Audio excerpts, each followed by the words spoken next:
अस्सलाम वालेकुम क्लास। हमारा आज का जो टॉपिक है वो प्रिपरेशन ऑफ एस्टल्डिहाइड है। फॉर्मेल्डिहाइड का हम लोगों ने कर लिया था पहले से।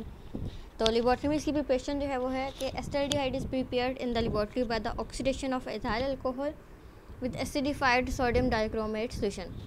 सोडियम का डाइक्रोमेट सोल्यूशन लेना है हमने। एसिडिफाइड मतलब उसमें एसिड शामिल हो, उसकी हम ऑक्सीडेशन करवाएंगे जी एथाइल अल्कोहल की, तो हमारे पास एस्टल्डिहाइड आ जाएगा। तो एक मिनट जी, तो हमारे पास ये वाला है जी, एथाइल अल्कोहल है, ऑक्सीडेशन करवाई, सोडियम डाइक्रोमेट है, एसिड की प्रेजेंस में हीट हो रही है, तो ये हमारे पास ऑक्सीडेशन के बाद जी एस्टल्डिहाइड बन गया, साथ में वाटर बन गया। ये लेबॉर्ट्री में जो प्रिपरेशन है उसका थोड़ा सा ओवरव्यू बताया इन्होंने कि किस तरह से होगी। तो जी ये आपके पास डिल्यूट H2SO4 आ गया, उसमें से एथाइल अल्कोहल ऐड किया, सोडियम डाइक्रोमेट का सोल्यूशन है, ये वाटर आउटलेट है। उसके बाद जी ये वाटर इन आइस है कि यहाँ पे हम इसको जो है ट्रीट करेंगे ताकि इसको सेपरेट आउट किया जा सके। यहाँ पे इसका प्रोसीजर लिखा है कि mixture of ethyl alcohol and sodium dichromate जो है वो is run into a boiling dilute sulphuric acid.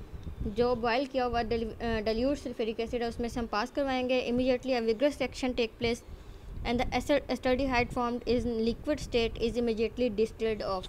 और जो एस्टल्डिहाइड लिक्विड फेज़ में हमारे पास मिला है उसको हम डिस्टिल्ड ऑफ कर लेंगे। This prevents the oxidation of acetaldehyde to acetic acid. अगर हम उसको डिस्टिल नहीं करते तो वो फ़ौरन से एसिटिक एसिड में कन्वर्ट हो जाएगा एस्टल्डिहाइड। तो ethyl alcohol remain in the solution until it is oxidise. Pure acetaldehyde is obtained by redistillation. हम इसको प्योर इस तरह से कर सकते हैं कि डिस्टिलेशन हुई है उसके बाद से दोबारा उसको रीडिस्टिलेशन करेंगे तो वो प्योर आ जाएगा। Acetaldehyde can also be prepared by the dry distillation of mixture of calcium salt of formic acid and acetic acid. ये हमारे पास फॉर्मिक एसिड है जी, ये हमारे पास एसिटिक एसिड है, इसको हमने हीट किया है। उसके बाद क्या मिला हमारे पास, एस्टल्डिहाइड और कैल्शियम कार्बोनेट मिल गया। इंडस्ट्री में इसकी प्रिपरेशन किस तरह से होगी जी, तो acetaldehyde is prepared industrially by air oxidation of ethylene using palladium chloride catalyst with cupric chloride promoter. इसमें ये देखना है कि जी प्लेडियम क्लोराइड जो है वो कैटलिस्ट है और क्यूप्रिक क्लोराइड जो है वो प्रोमोटर है। सिंपल सा रिएक्शन है, इथाइलिन लिया है, उसके ऊपर ऑक्सीडेशन करवा दिया और एस्टल्डिहाइड में कन्वर्ट हो गया। उसके बाद अगर हमने एसीटोन से इसकी प्रिपरेशन करवानी है तो जी वो किस तरह से होगा, एसीटोन की प्रिपरेशन करवानी है तो हमारे पास जी ये कैल्शियम एसीटेट है, इसका हमने हीट करवाई है, डिस्टिलेशन करवाई है, ड्राई डिस्टिलेशन, इसमें वाटर या मॉइस्चर नहीं है, और ये बन गया आपके पास एसीटोन प्लस कैल्शियम कार्बोनेट। उसके बाद उनका कि कार्बोनल जो ग्रुप है उसकी रिएक्टिविटी क्या है, कैसे है वो रिएक्ट कैसे करते हैं। तो जो कार्बोनल ग्रुप है द पाई बॉन्ड और sigma bond, thus it can undergo addition reaction. Most reagents react with the carbonyl group by adding to it. ज़्यादा रिएक्शन जो है वो उसके ऊपर एडिशन के तौर पे एक्ट करेंगे। As oxygen is more electronegative it tends to react the pi electrons to itself. अब ये जो कार्बोनल ग्रुप है इसमें जो ऑक्सीजन है वो कहते हैं वो ज़्यादा इलेक्ट्रोनेगेटिव है, इसलिए वो इलेक्ट्रॉन्स को अपनी तरफ जो है वो पुल करेगा।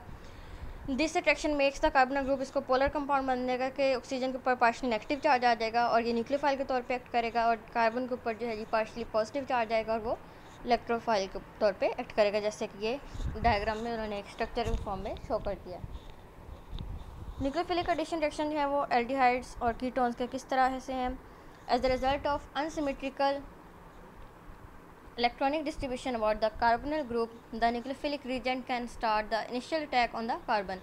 जब हम इलेक्ट्रोफिलिक डिस्ट्रीब्यूशन करते हैं, इलेक्ट्रॉनिक डिस्ट्रीब्यूशन करते हैं, तो जो न्यूक्लियोफाइल आ रहा है वो अटैक करेगा कार्बन के ऊपर। It appears that whether the initial attack is to be by a nucleophilic reagent or by an appears electrophilic reagent depends upon the particular reaction upon the conditions under which the reaction carried out। मतलब कौन सा reaction होगा, nucleophilic reaction होगा, ये electrophilic reaction होगा, ये उन conditions पर डिपेंड करेंगे जिसमें रिएक्शन हो रहा है। Therefore most of the reactions of the carbonyl group will be considered to be a nucleophilic addition reaction. यहाँ पे उन्होंने एक जनरल सा मैकेनिज्म दे दिया है। ये आपके पास कार्बोनल का सबस्ट्रेट है, यहाँ पे न्यूक्लियोफाइल आया, कोई न्यूक्लियोफाइल यहाँ पे आके अटैक करेगा। ये जो उन्होंने साइन भी दिखा दिया, हमें ज़रूरत ही नहीं है एरो लगाने की, उन्होंने ये एरो लगाया हुआ है कि ये कार्बन के ऊपर आके अटैक करेगा। तो किस तरह से, ये इस तरह से, ये जो H है ये इसके ऊपर जाएगा और ये जो न्यूक्लियोफाइल है ये यहाँ पे जाएगा कार्बन के ऊपर, तो ये एडिशन प्रोडक्ट जो है वो बन चुका होगा हमारा। In these reactions of aldehyde and ketones the negative part of reagent combine with electrophilic carbon, जैसे कि उन्होंने ऊपर एरो में भी दिखाया कि जो नेगेटिव पार्ट है न्यूक्लियोफाइल का, ये नेगेटिव पार्ट है, ये किस पास जाएगा, कार्बन के पास जाएगा, और जो हाइड्रोजन है वो जी ऑक्सीजन के पास जाएगा। वेयर जो पॉजिटिव है, पॉजिटिव अब इसमें कौन सा एंड है, ये हाइड्रोजन का एंड है, which is usually hydrogen goes to oxygen. The nucleophilic addition reaction of the carbonyl group are catalysed by bases और एसिड्स। हम इस रिएक्शन को हम लोग कैटेलाइज कर सकते हैं एसिड और बेसिस को यूज़ करके। The adduct is the same. अच्छा, अब remember that what the addition is base catalyse और एसिड कैटेलाइज, मतलब इस पे डिपेंड नहीं करता कि वो एसिड कैटेलाइज है, ये बेस कैटेलाइज है। जो एडक्ट बोल रहे हैं, ये जो एडिशन प्रोडक्ट बन रहा है इसको एडक्ट बोल रहे हैं, तो जो एडक्ट है, जो एडिशन प्रोडक्ट है वो सेम होगा। As base catalyze increases the nucleophilic character of the reagent, while an acid catalyze promote the nucleophilic attack by increasing the positive character of the carbonyl atom। तो दोनों की अपनी अपनी जो है एक प्रॉपर्टी है जिसकी वजह से वो रिएक्शन देते हैं। नेक्स्ट आपके पास रिएक्शंस हैं।